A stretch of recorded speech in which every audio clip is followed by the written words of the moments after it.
الصوم لله يجزي كيف شاء به نحمده ونصلي على رسوله الكريم اما بعد بسم اللہ الرحمن الرحیم۔ معزز خواتین و حضرات، السلام علیکم ورحمۃ اللہ وبرکاتہ۔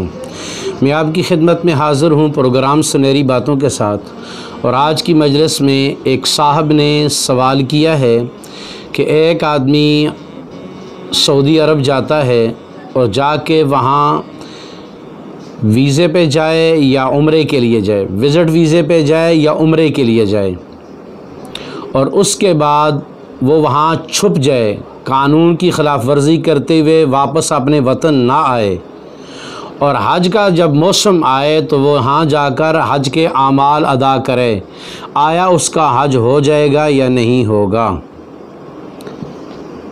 یہ آدمی گنہگار ہے یا نہیں؟ تو یاد رکھیے، کسی بھی ملک کے قانون کی پاسداری ضروری ہے،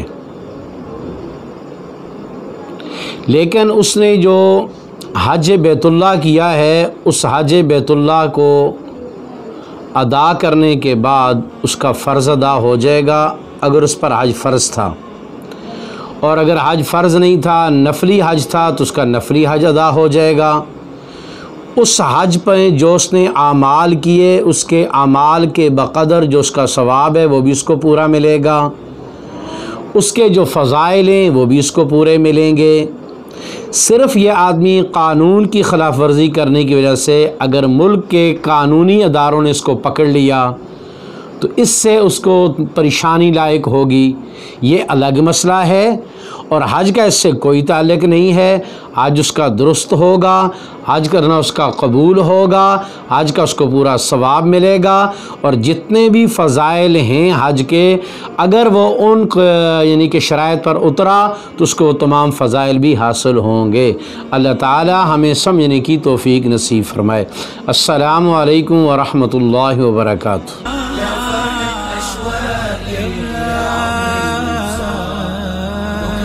سأل من كل أيام الصعب